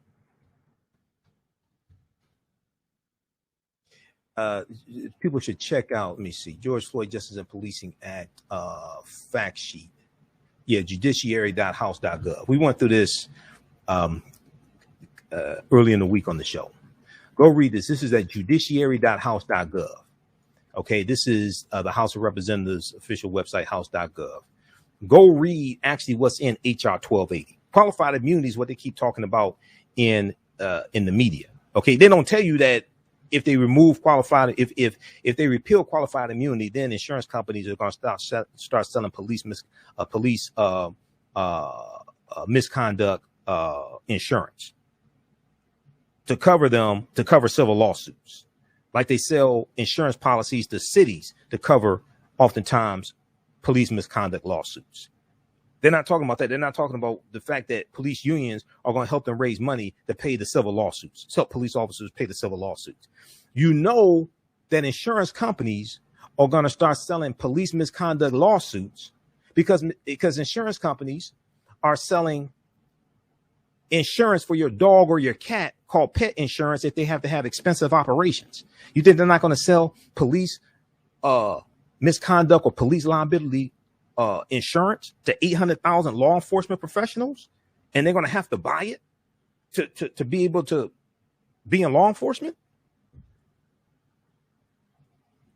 Go read the bill. You can go to congress.gov, search for HR 1280, and actually read what's in HR 1280. Qualified immunity is not the most important thing. That's just what they talk about in the media. So people just repeat that nonsense. I said Clyburn was correct back in May. He's correct now. I told you they're not going to come to an agreement on qualified immunity. Why? Because 10 Republicans are not going to vote to repeal it. Most of those Republicans are endorsed by police unions. They're not going to remove that. That's why in the 2022 midterm election, more Republicans had to be voted out of office in the Senate. More of the right type of either Democrats or independents have to be voted into office, so you break that 60 vote threshold. We can debate on the filibuster all we want to, but I don't think they're going to get rid of it. Not in this 117th Congress that was sworn in January 3rd. They may do a carve out to pass the Voting Rights Act. They may do a carve out for that, but I don't think they're going to get rid of it. But what we do know is if you get north of 60, even if Joe Manchin of West Virginia and Kristen Sinema of Arizona defect and vote against the Democrats, you still, if you north of 60, if it's like 62, even if those two defect, you still got 60, you can still break the filibuster. You can still get these bills passed. So we have to think long term as opposed to just one election cycle. All right, I want to go to clip number 3 here. This is from NBC Nightly News. This is from August 28th. And this is talking about those involved in the fight for voting rights. Let's go to this clip, Jalen. Tonight, marches across America demanding protections for voting rights. We need to be here and let our governments know that we truly believe in the voting rights for all. And that ways to keep poor people from voting, to keep black and brown people from voting, to keep disabled people from voting. And if you fall into any of those categories, you need to be out here and doing whatever it takes. In our nation's capital, a show of force with activists and civil rights leaders pressuring Congress to pass legislation that would protect elections and voters at the federal level. We must remain engaged to create the accountability, the political power that leads to change. That message landing on the 58th anniversary of the March on Washington, when Martin Luther King Jr. delivered his famous I Have a Dream speech. I have a dream. Today's organizers say 48 states have introduced nearly 400 bills this year, amounting to voter suppression. In Texas, Republican House members just approved a bill banning drive-through polling places and 24-hour voting. Democrats said the legislation would disproportionately affect people of color. The political battles over the right to vote, a reality then and now. Kathy Park, NBC News, New York. Okay, so that's from NBC Nightly News from August 28th, 2021. Dealing with the 50th anniversary, but the fight continues because, and Reverend Al Sharpton talked about this. Reverend Al Sharpton shows here on the network Monday through Friday, 1 p.m. to 4 p.m. Eastern Standard Time. And, I agree with him on some things and disagree on other things, but he's correct. He said, dude, we ain't there just to commemorate what happened 50 years ago. He said, we have a fight going on right now. All right. Because oftentimes people just want to be nostalgic and deal with what happened back then. It's like, no, the fight.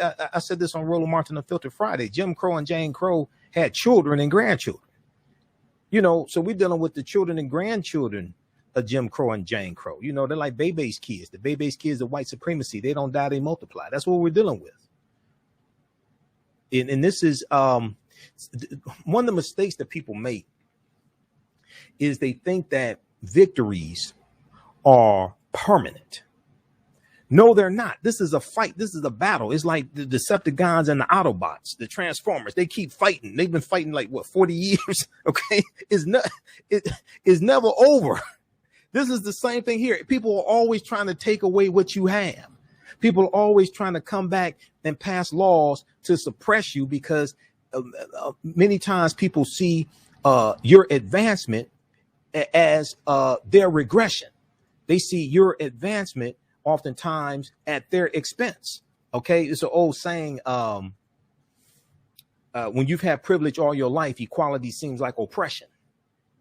When you've had privilege all of your life, equality seems like oppression. So we have to engage in political self-defense and perceive these attacks coming and understand how to protect gains that were made while we ward off attacks as well. Because people are trying to always, the gains are not permanent. People are always trying to come back and pass laws to suppress you and reverse your progress and things like that. So we have to be cognizant of that. That's why those people who are posing threats to you and keep voting against your interests and trying to pass laws that attack you, you got to fire them, vote them out of office. You can't let them stay in office and keep doing us harm. That's not even logical. All right. 313-778-7600 is the call-in number. If you have a question or comment, 313-778-7600 is the call-in number. If you have a quick question or comment.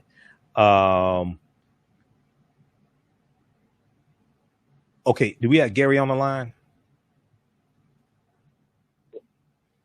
Okay.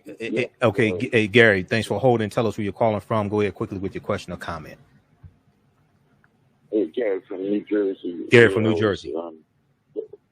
Yes, I'm a student also of Black history, of African history, and I study the patterns of Europeans in terms of, the colonialism. Every country, you realize that every country globally at one time or another was invaded by the Europeans.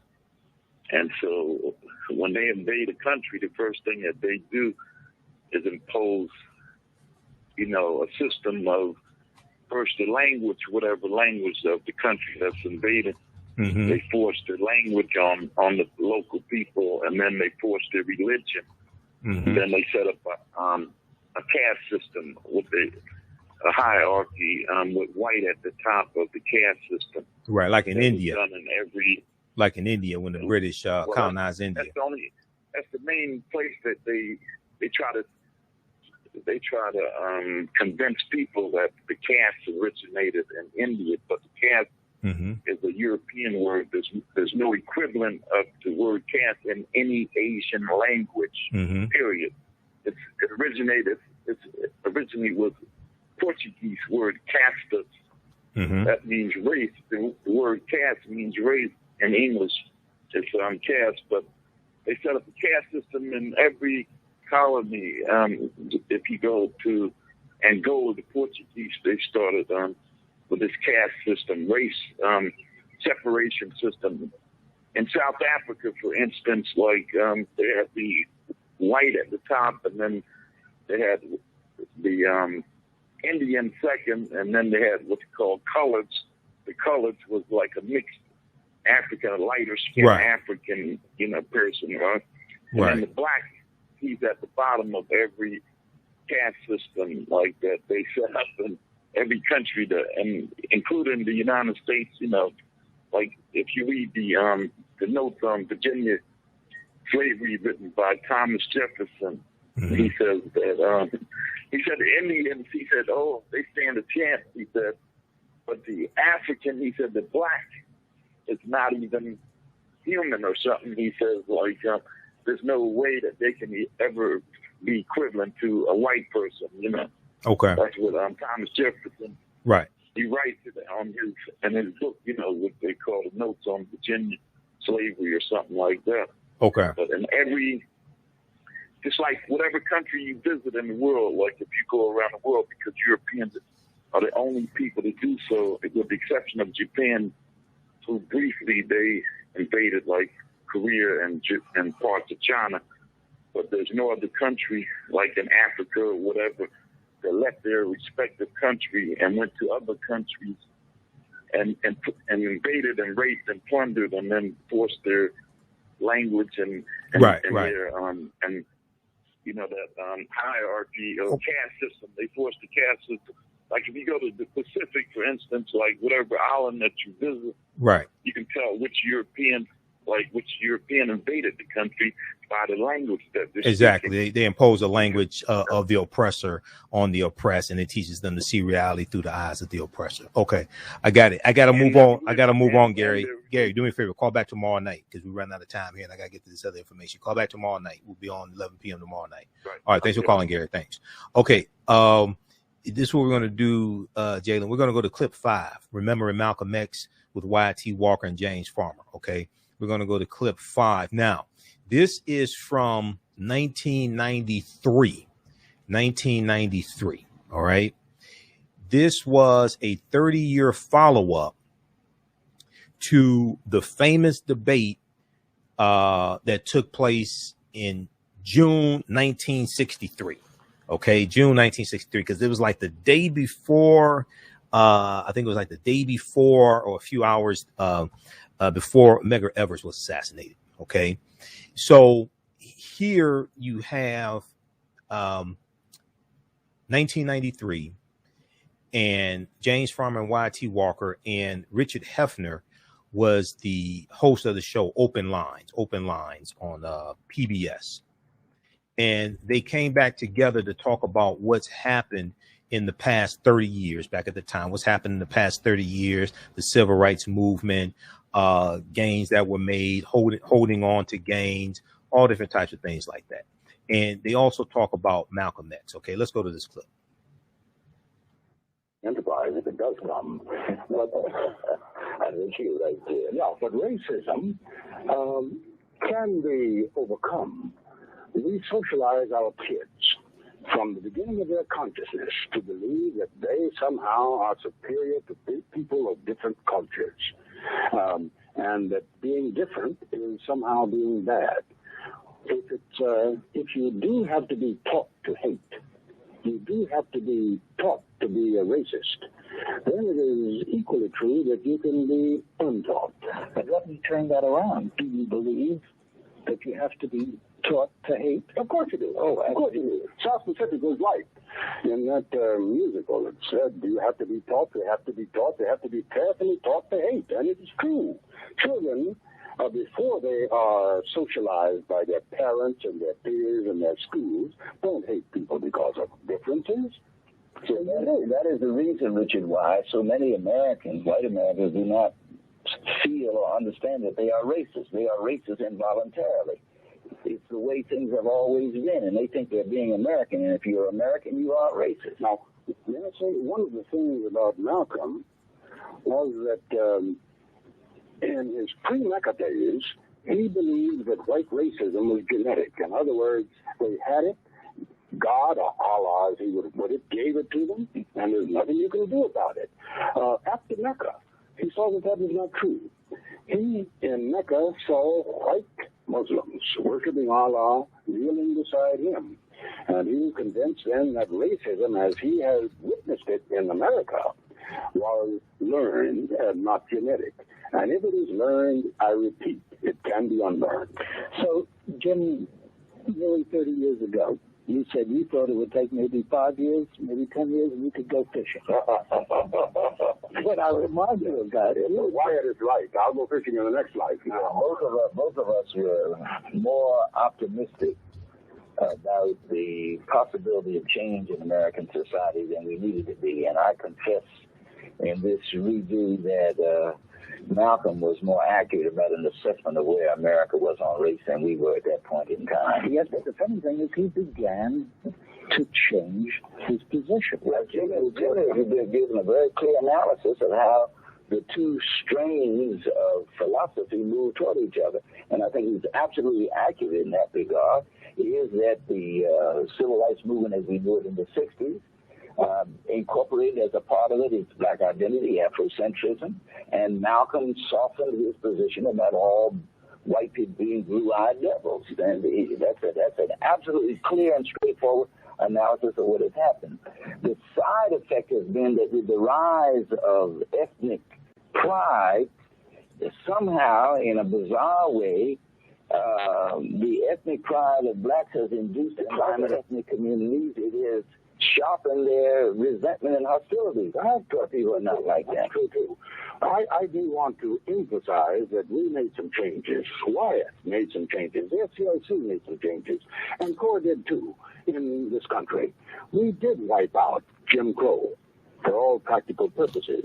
We just overestimated the impact that would have on changing the life condition of the black American. And I think it needs to be said, although it doesn't sound like from my earlier comments, it was a significant change. When you consider that segregation, both by mores and by legal fiat, had been in place for nearly 100 years, and our movement in a decade and a half completely dismantled segregation by mores and fiat. Right. So that is a significant, but it did not solve the deeper problem, as Jim has outlined, about racism that was in the body politic of this nation. And I believe that we can solve that problem, too. You think there are going to be those, there'll be Malcolms up there, Malcolm then, when we all were together, 30 years ago, who would say that's more soft-headed thinking. That's more pie in the sky by and large. But the second Malcolm, from the time of his visit to Mecca, they would say that's not pie in the sky, it can be done. Is that so true? That's disillusionment on his part? No, it is true, it can be done, but it has to be done with intentionality and aggressiveness on the part of our government. And our government has never been intentional enough nor aggressive enough on seeing to it that every American citizen is guaranteed the right of access to everything all other Americans have. And I cite as an example the fact that we've had in... Okay, go to clip 3, Jalen. So that was James Farmer and Wyatt T. Walker. This is from 1993, a 30-year follow-up to the famous debate they had with Malcolm X, June 1963. Okay, go to this clip here for about, we'll go to this clip for about a minute. Go ahead, Jalen. The climate of America, a change in the position of the Supreme Court where they have all but dismantled affirmative action programs, and you had these so-called anti-affirmative action Supreme Court decisions, and a president whose name I don't want to call, who talked about a quota bill, all kinds of rationales in order to deter and to obstruct the free access of every American to everything all other Americans. Maybe President-elect Clinton, I will call his name, will have a different point of view and will take a stronger stand. Well, all right, pause it right there, Jalen. Pause it right there.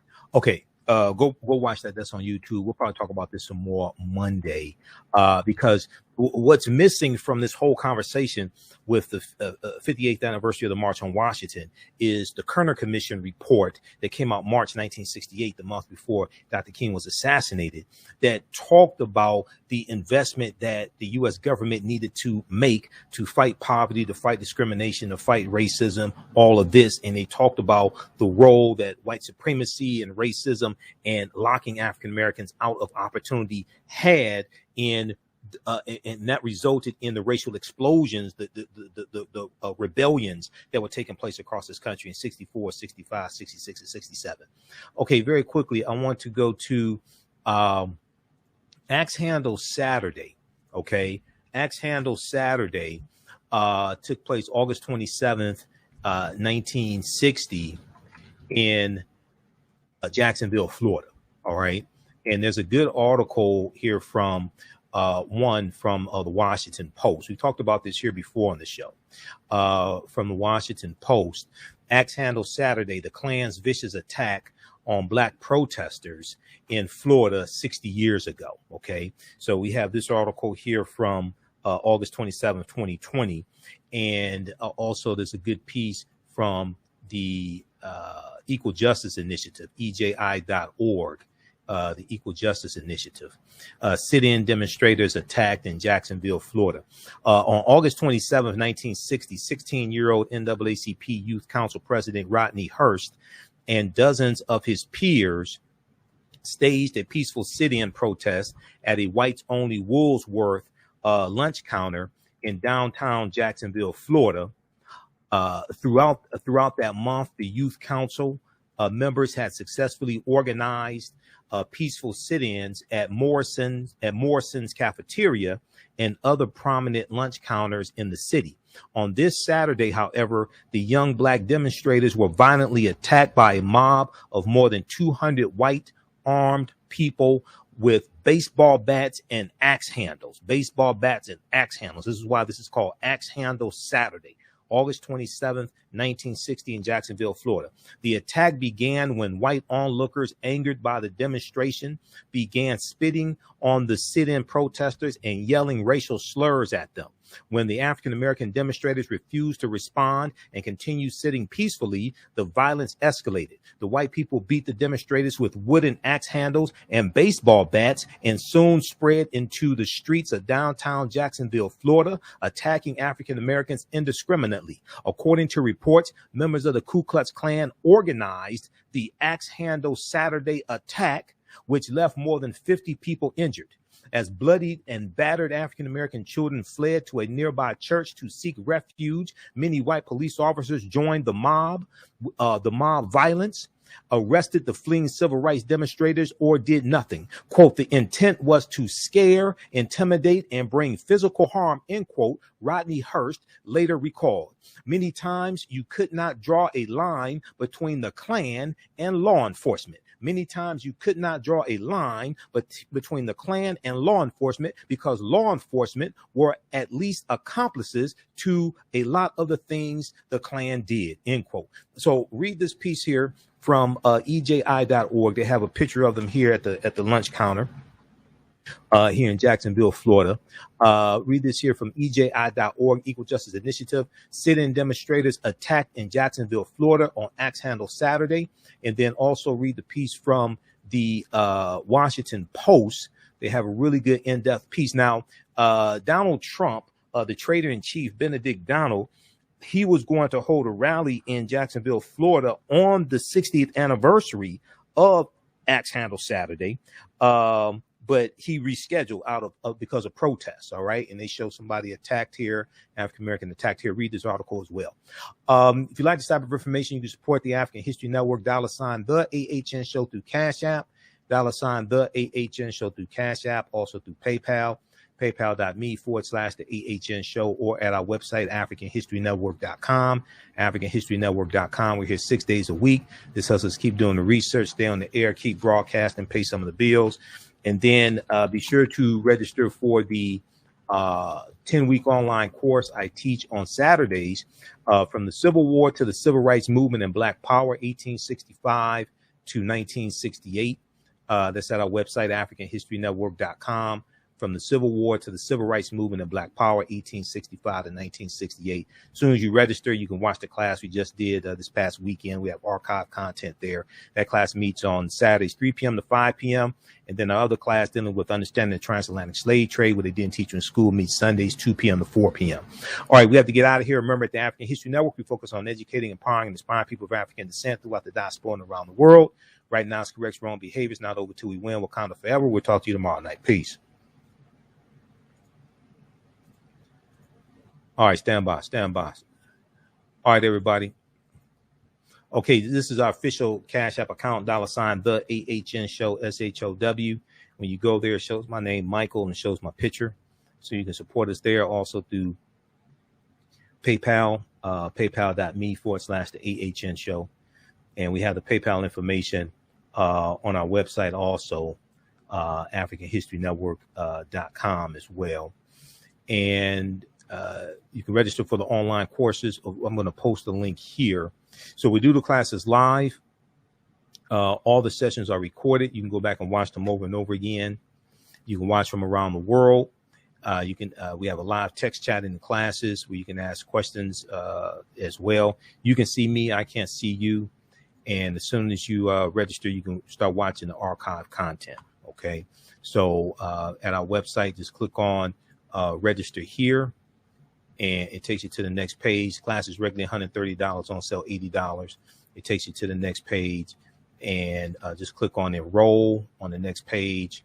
And as soon as you enroll, you can start watching the content. Okay, click on enroll. As soon as you enroll, you can start watching the content. All right, we have to get out of here. Thanks for tuning in, and we'll talk to you tomorrow. Peace. Gain knowledge in minutes from insightful summaries of progressive and socially conscious books. Blacklisted gives you access to curated content that'll satisfy your curiosity to learn and understand different perspectives. Empower yourself through inspirational and actionable ideas. It's easy to read or listen to on the go. Blacklisted. Empower yourself. Start your free trial today. Black on Purpose Television Network. Yes, Black on Purpose Television Network. All black, all positive, all the time. The largest black-owned streaming television network in the world. Bringing our people together worldwide. Controlling our messages, our story, our way. Black TV the way it should be. Black music, Black history, and more. 30 plus channels, thousands of shows. Black on Purpose Television Network. Subscribe now. We all know the cannabis industry is headed toward an uprise in the past decade. What happens when there is a brand that brings this uprise in a blow? The cannabis industry welcomes her uprise. Hustle her hemp. Delivering excellence with pride is her watchword, and how you choose to embrace it makes it a priority. From cultivating rich cannabis into exquisite and tastefully finished CBD products to delivery, Hustle Her Hemp leaves no stone unturned. Hustle Her Hemp's mission is to empower women of color by building business and creating legacies, uniting beauty, health, and business. We are a pure definition of how we want the CBD industry to become in the future. While we are redefining innovation, we bring the same energy to improving the quality of life. Hustle Her Hemp is the new uprise.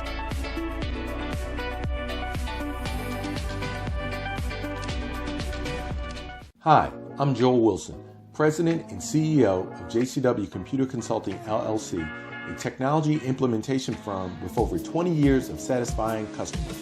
We offer a full spectrum of industry top-tier branded services. We are an authorized partner or reseller for Lenovo, Zoom, T-Mobile, Microsoft 365 and Surface tablets, Google Workspace, Acer, Asus, Samsung, PCmatic security software, and many more. Our online store features laptops, Chromebooks, computers, printers, accessories, and software. Businesses, take advantage of our free 1-hour